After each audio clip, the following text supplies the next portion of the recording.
कभी फुर्सत मिले तो पढ़ना मुझे, मैं तुम्हारी बेमिसाल उलझनों का मुकम्मल समाधान हूं, मैं भारत का संविधान हूं। नमस्कार दोस्तों, एक बार फिर से आपका स्वागत है। आज इतिहास के सबसे अहम दिन पे 2024 के आज हम चर्चा करने आए हैं। आज जो 18वीं लोकसभा का पहला दिन था और जब प्रधानमंत्री मोदी उसी संविधान की शपथ ले रहे थे और उसी बीच संविधान की प्रतियां जब पूरा विपक्ष एक पूरे कतरे में दिखा रहा था, तो कहीं न कहीं ये सवाल बड़े जोरों से निकल के आ रहा है कि आखिर क्या वजह है कि इस देश की जनता ने किसी भी पार्टी को पूरा मैंडेट नहीं दिया और आज ये सरकार जो पिछले 2 कार्यकाल से पूरे बहुमत से बनी हुई थी, आज वो बीजेपी से एनडीए हो गई। आज उसे 2 ऐसे साथियों की जरूरत पड़ी, खास करके जिसका नाम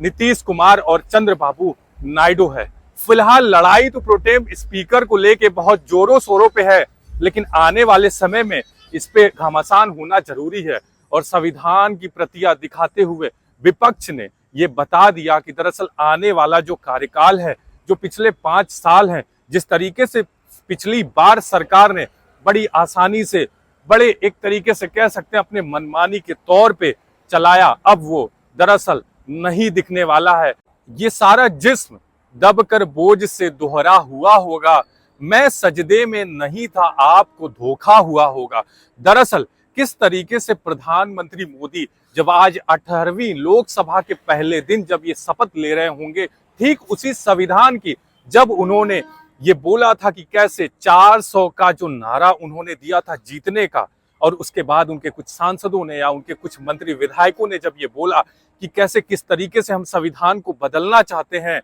तो ठीक उसके बाद जनता ने जो मैंडेट दिया, दरअसल वो किस तरीके का था ये आज देखने को मिल चुका है। जिस तरफ से एक तरफ जहां विपक्ष संविधान की प्रतियां सरकार को दिखा रहा था, ऐसे में ये तुरंत क्लियर हो गया कि आने वाला जो 5 साल है वो कितना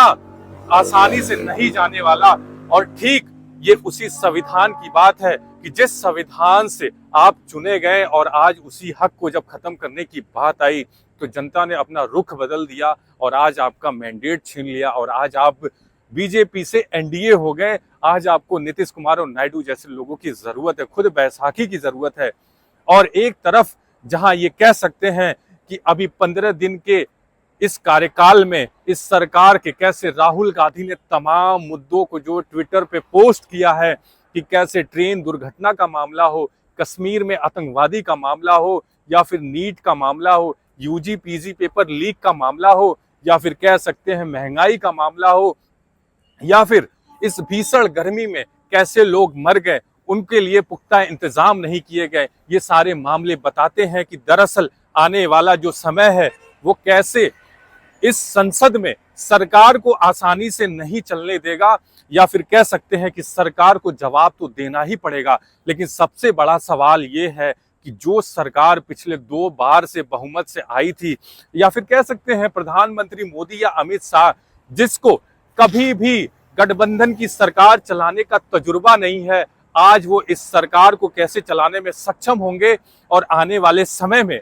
जिसने कभी जवाब नहीं दिया, जिस प्रधानमंत्री मोदी ने कभी प्रेस कॉन्फ्रेंस नहीं की,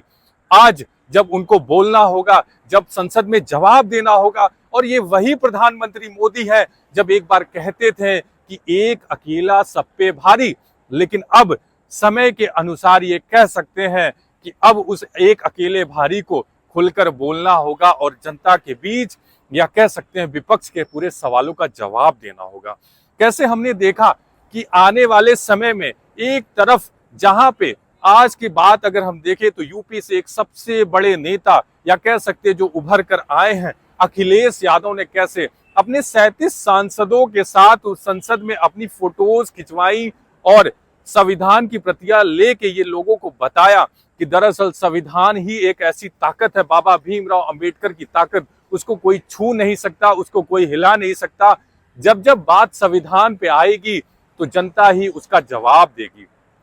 आने वाले समय में। और हमने ये देखा कि कैसे उनको बैठने के लिए पहले रो दी गई है राहुल गांधी के साथ, तो कहीं न कहीं इस बार ये देखने को मिलेगा कि कैसे इस बार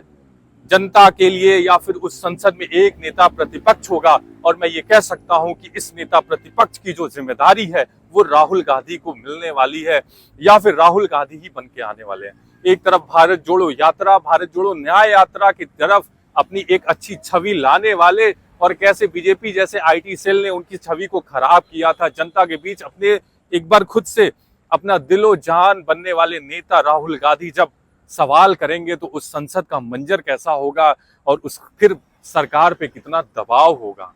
तो बहरहाल बातें तमाम है। और अभी हमने देखा कि कैसे खुद मायावती ने अपने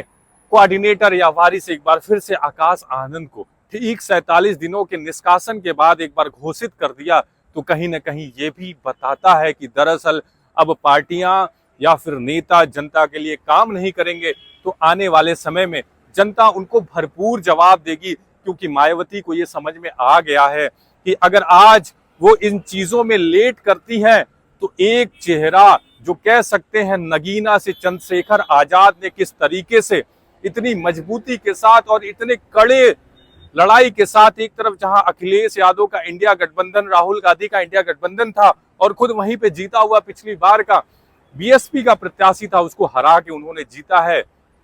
तो दरअसल ये लड़ाई बड़ी मजबूत होने वाली है और कह सकते हैं कि अब जो काम नहीं करेगा जनता उसको रास्ता दिखाएगी। और कैसे ये सरकार ये समझ गई थी कि कैसे इन यूट्यूबरों को, खास करके जो आज हम लोग सवाल करते हैं, सरकार से सवाल करते हैं, बात करते हैं, आपके हक की बात करते हैं, वो हमारी जुबान को बंद करने चले थे। आज उनको ये समझ में आ गया कि जब जब बात संविधान के या लोगों के बोलने के खिलाफ आएगी तब तब ये जनता अपना रुख जरूर दिखाएगी। इन तमाम खबरों के साथ हमसे जुड़े रहिए और आने वाले समय में संसद सत्र में क्या क्या अपडेट होगा हम आपको देते रहेंगे। हमारे चैनल को लाइक और सब्सक्राइब करिए। बहुत बहुत धन्यवाद।